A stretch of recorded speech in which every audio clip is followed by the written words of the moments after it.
2 decades and 2 years ago. My life crumbled and reshaped itself in a single day.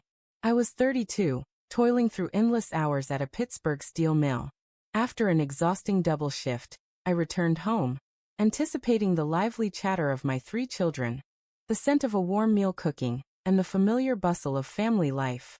Instead, I was met with silence. No scampering footsteps, no drone of the TV, just a single sheet of paper, precisely folded, resting on the kitchen counter. It bore the words, "I'm seeking my own joy. This isn't the life I envisioned. Don't look for me." Those 8 words obliterated 7 years of marriage.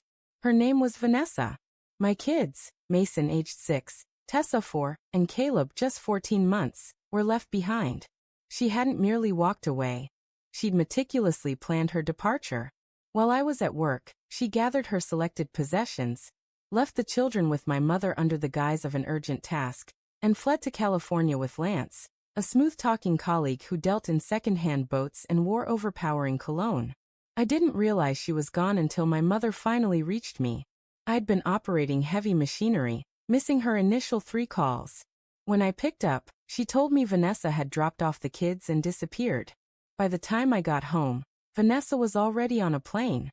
Her family was shocked at first, but soon they suggested I might have neglected her emotional needs.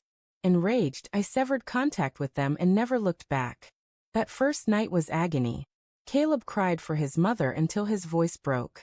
Tessa kept asking when Mommy would return from her errand. Mason, old enough to grasp the truth, sat by the window, staring at an empty street. Sleep evaded me. I held them tightly, wrestling with how to keep our family intact. I'd endured steelwork in bitter winters and sweltering summers, but nothing prepared me for raising 3 kids under 7 alone. Yet surrender wasn't in my nature. I switched to the early shift, 4:30 a.m. to 1 p.m., to manage school drop-offs. My foreman, a gruff veteran named Sam, pulled me aside that week. "You're not quitting," he said. "We'll figure it out. Your kids need you steady." He covered for me when daycare called, never judging my choice to put my children first. The divorce was simple. Abandonment is undeniable. Vanessa didn't contest it or even show up. I gained full custody, the house, everything. I rejected her money. I wanted her gone. Those early years were unyielding. Explaining to a kindergartner why his Mother's Day card went to Grandma instead. Watching my daughter spin at her dance recital with no one in the mother's chair. Teaching my eldest to ride a bike as he fought back tears, yearning for his mom. I never spoke poorly of Vanessa to them. I didn't need to. Children know who stays. Dating? Unthinkable. My world was steel and my kids. For 5 years, I scarcely noticed another woman. Then I met Lauren, a nurse who treated Tessa after a playground mishap resulted in a broken arm. As she set the cast, Tessa, then 10, declared, "You're beautiful. My dad's single." I wanted to vanish. Lauren just laughed, saying, "Let's get this arm fixed first." We dated for 2 years before she met the kids. She didn't try to replace their mother. She simply showed up. Mason warmed to her first, then Tessa. Caleb, with no real memory of Vanessa, loved her instantly. We married when Caleb was 11, in a simple backyard ceremony. At the reception, Tessa, then 13, whispered, "She's the mother we were always meant to have." Tears poured down my face. The kids thrived. Mason became a carpenter, surpassing my earnings. Tessa's now a teacher. Caleb's completing his engineering degree. Vanessa? She faded away. No calls, no letters, nothing. Her sister occasionally mentioned she was still in California with Lance. She became a faint memory until last month. It was a Saturday. I was under Lauren's car, replacing the oil, while she prepared dinner. The doorbell rang. Lauren answered and froze. A voice from the past said, "I'm here for Daniel. I'm his wife, his first wife, Vanessa." I approached the door. Time had weathered her. Gray-streaked hair, weary eyes, gripping a worn suitcase. "Dan," she said, her voice trembling. "I know this is unexpected." "Unexpected?" I replied. "Bumping into an old friend at the market is unexpected. This is audacity." Tears fell as she pleaded to speak with me, with the kids. "I made a mistake," she said. "A mistake is forgetting your keys in the car," I retorted. You chose to abandon 3 children. She admitted Lance had left her, that she was homeless, living in her car. You're my family, she begged. Lauren let out a sharp laugh. Family? Darling, you don't know the meaning. I'm his family. I raised your children.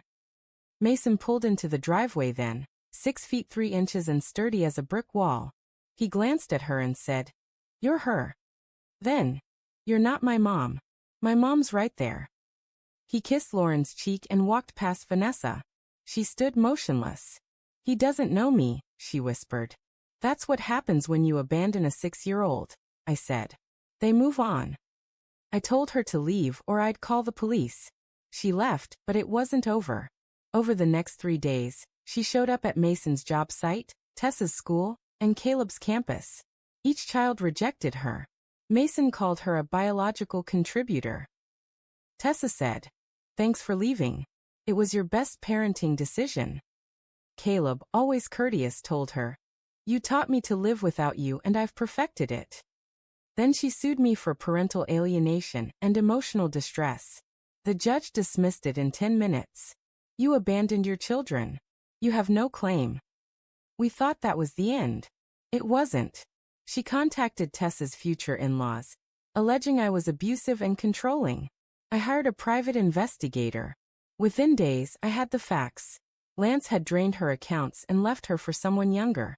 She'd been fired for theft, arrested for fraud, evicted multiple times. She wasn't back for family. She was desperate, broke, and cornered. When I shared this with the kids, Mason quipped, "So she traded us for Lance, and now she's shocked the deal collapsed." We laughed, blocked her everywhere, and thought it was over. We were wrong.